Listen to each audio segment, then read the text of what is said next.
Assalamualaikum everyone, welcome back to my channel. We are studying model textbook of physics that is for first year of National Book Foundation.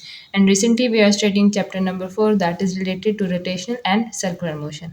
Today we are going to discuss the topic 4.4.4 that is related to the conservation of angular momentum.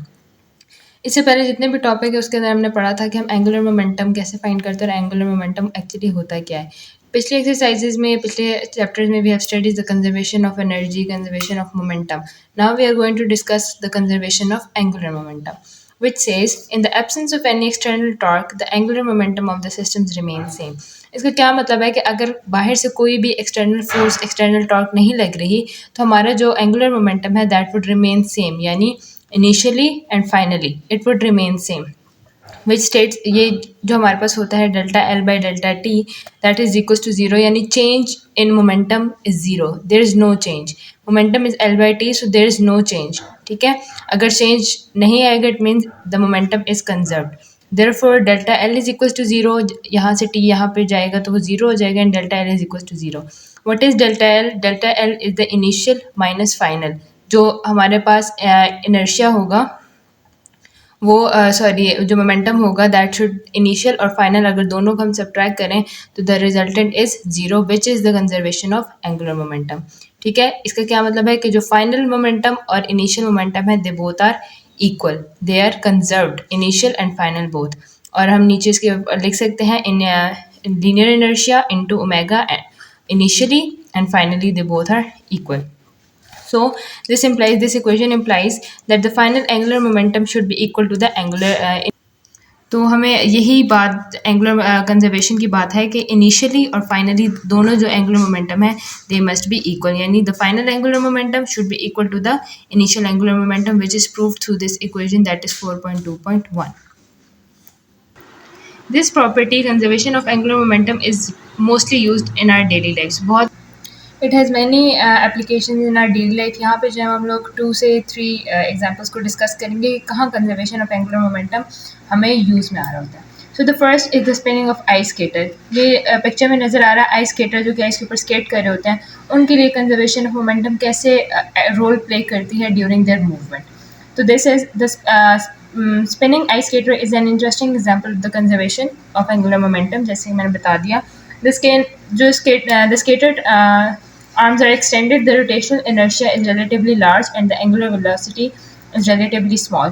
जो skater होता है जब उसके बाजू या जो उसके arms extend हुए होते हैं तो उसके जो इनर्शिया होता है angular inertia it becomes larger and it's angular velocity becomes smaller. ये क्यों होता है? बेसिकली इनर्शिया है क्या? Inertia is a property which opposes the motion. ठीक है, जो कि उसको या तो मूवमेंट ही रख करना है या अगर वो रेस्ट में तो opposes the change in motion. ठीक है, तो जैसे ही अगर उसका इनर्शिया ज़्यादा होगा तो उसकी वेलोसिटी कम हो जाएगी as velocity increases at speed. ठीक है, तो वेलोसिटी कम होगी और इनर्शिया ज़्यादा होगा। और वाइस वर्सा क्या होगा, जब इसके आर्म एक्सटेंड नहीं होते देर फोल्डेड तो क्या हो जाता है हमारे पास इनर्शिया स्मॉल हो जाता है और जो हमारे पास वेलोसिटी होती है इट इंक्रीजेज। इस पोजीशन में they move with the less velocity. ठीक है, यानी उनकी स्पीड कम होती है, लेकिन when they pull the arm tighter to their body इनकी जो मूवमेंट होती है इनकी जो स्पीड होती है वो ज़्यादा हो जाती है।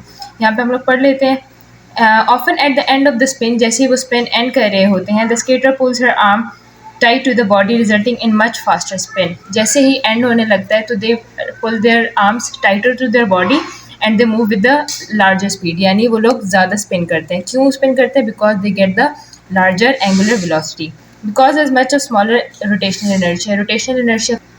रोटेशनल इनर्शिया कम हो जाता है और जो है इनकी velocity that increases. When rotating body contracts, जैसे ही रोटेटिंग बॉडी कॉन्ट्रैक्ट करती है the angular velocity increases and the inertia decreases. ठीक है, मतलब एक्सपैंड करती है तो इनर्शिया लार्ज वेलोसिटी स्मॉल, और जब कॉन्ट्रैक्ट करती है तो inertia small and velocity larger. So this phenomena is resulting the conservation of momentum. ठीक है, जो इनिशियल मोमेंटम होता है और जो फाइनल मोमेंटम होता है वो दोनों इक्वल हो जाते हैं क्योंकि वो दोनों फैक्टर्स एक दूसरे को बैलेंस कर लेते हैं। अगर एक बड़ा हो रहा है तो दूसरा फैक्टर स्मॉल हो जाता है और अगर एक स्मॉल हो रहा है तो दूसरा फैक्टर लार्ज हो जाता है। In this way they balance each other. यहाँ पे हमारे पास है आई ओमेगा। ठीक है, और आई हमारे पास क्या है? That is the linear inertia linear inertia, and linear inertia का formula होता है mr². So by putting the value we get initially and final, the both are equal. जब हमारे पास जो r है वो final is less and initial is ज़्यादा होता है, ठीक है, और मास तो सेम होता है क्योंकि स्केटर है, इट्स मास रिमेन सेम. वो रेडियस को अपने इंक्रीज़ करता है. जब वो रेडियस को इंक्रीज़ करेगा तो उससे क्या होगा, हमारे पास जो मोमेंटम होगा, सॉरी, जो लीनियर एंगुलर मोमेंटम होगा, इट विल आल्सो इंक्रीज़. और जब अपना रेडियस डिक्रीज़ करेगा तो उसकी एंगुलर मोमेंटम भी स्मॉल हो जाएगा. And speed will increase to compensate for the decrease in rotational inertia. अगर क्योंकि मोमेंटम इक्वल है ना, तो अगर एक चीज़ डिक्रीज़ करेगी तो दूसरे को ऑटोमेटिकली इंक्रीज़ करना पड़ेगा in order to compensate the decrease in another quantity. ये होगी हमारे पास first example, that was related to the ice skating. Second example we have the gymnast. ठीक है, जिमनास्ट जो डाइवर्स होते हैं, जो कि इस तरह की मूवमेंट्स कर रहे होते हैं, उनके लिए भी जो है वो एंगुलर मोमेंटम रोल प्ले करता है. वो कैसे प्ले करता है? Gymnast and diverse generate the spin. वो स्पिन करते हैं, ठीक है, जैसे ये स्पिन हो रहा है, उससे क्या होता है, ये लोग टॉर्क प्रोड्यूस कर रहे होते हैं. टॉर्क प्रोड्यूस करने से क्या होता है, जो उनका जो ये वाला बोर्ड होता है, यहाँ से वो टॉर्क प्रोड्यूस करते हैं. एंगुलर मोमेंटम जो है वो अनचेंज रहता है, और जिसकी वजह से उनकी वेलोसिटी चेंज होती रहती है. वेलोसिटी चेंज करते करते वो स्पिन करते हुए they come to the ground.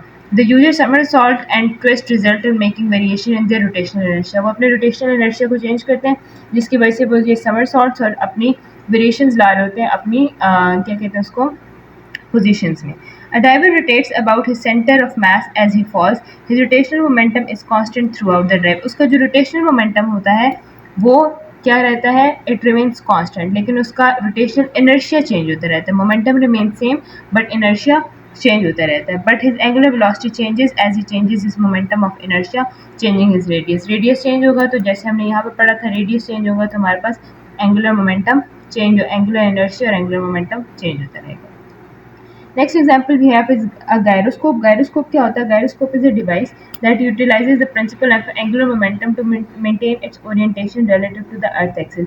ये कुछ इस तरह का डिवाइस होती है और इट मेंटेन्स इट्स पोजीशन, जिस पोजीशन में अर्थ रोटेट कर रही होती है, ठीक है. और ये कौन सा प्रिंसिपल यूज कर रही है? It also using the principle of conservation of angular momentum.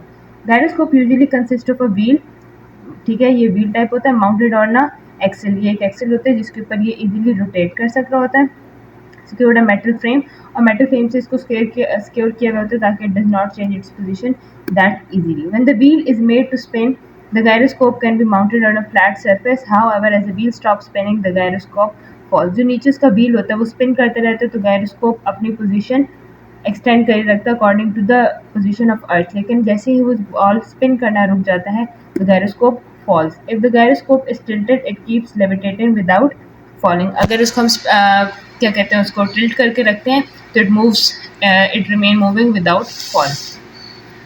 Second is this is gravity defying part of a gyroscope. ये ग्रेविटी बता रहा होता है कि ग्रेविटी किस तरफ है and how the earth is rotated. This unusual behaviour can be explain through vector nature. Vector के जरिए हम लोग इसको एक्सप्लेन कर सकते हैं.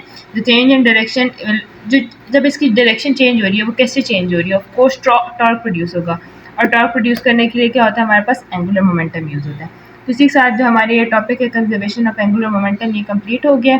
इसके अंदर हमने ये पढ़ा, एक दफ़ा समरी ये है कि इसके अंदर हमने देखा कि how the angular momentum is conserve, ठीक है, इनिशियल और finally. And we have discuss 3 examples. First was of ice skater, second was of gymnast and third is the gyroscope. ये तीनों एग्जांपल किसकी इंप्लीमेंटेशन है? They are the implementation of angular momentum, conservation of angular momentum. कि angular momentum conserve रहते हैं तो how do these body perform their operations.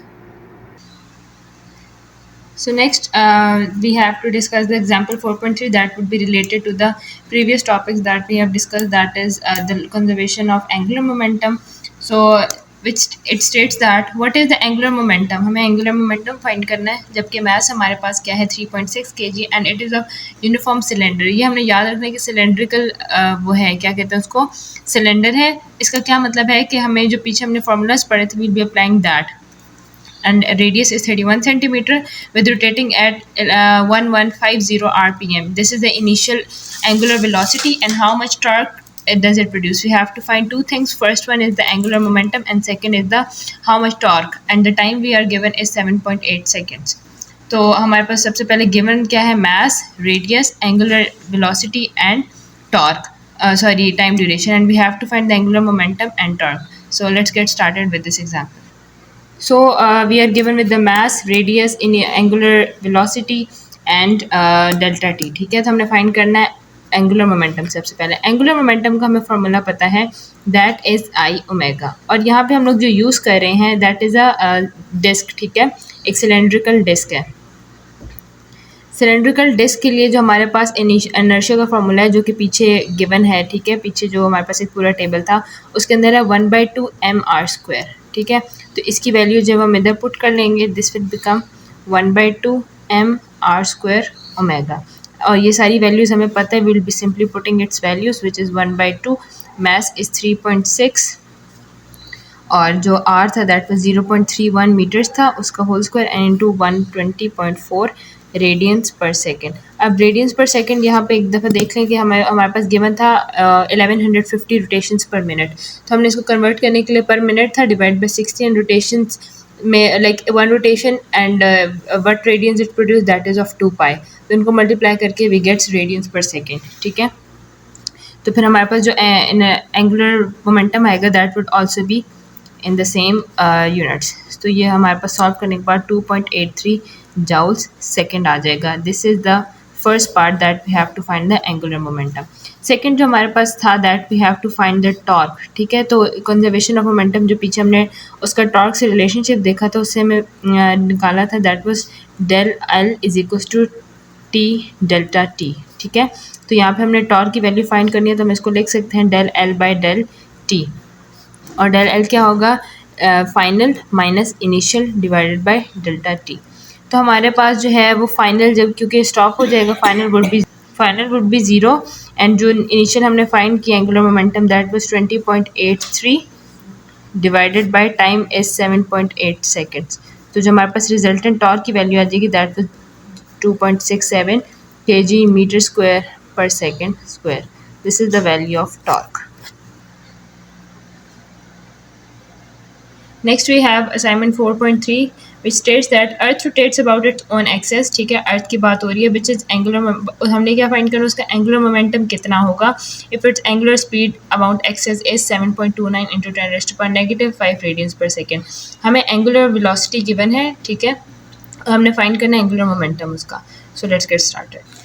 सबसे पहले जो हमारे पास ये तीनों चीज़ें गिवन है और हमने फाइंड क्या करना है, फाइंड हमें करना था एंगुलर मोमेंटम फाइंड करना था इसका। ठीक है, अब अर्थ को हम लोग एक सफ़ेयर की उसकी फॉर्म में लेते हैं। ठीक है, अर्थ को हम लोग लेंगे सफ़ेयर की फॉर्म में, तो इसके लिए जो L is equal to I omega होता है। ठीक है, तो इस केस में आई वुड बी 1/2/5 mr²। इसकी वैल्यू पुट कर लेंगे तो एल की जो हमारे पास आ जाएगी value that would be 2/5 mr² and omega. ठीक है, 2/5 एज इट इज़। एम की वैल्यू हमने ऊपर लिखी है, mass that is 5.97 into 10 raise to power 24।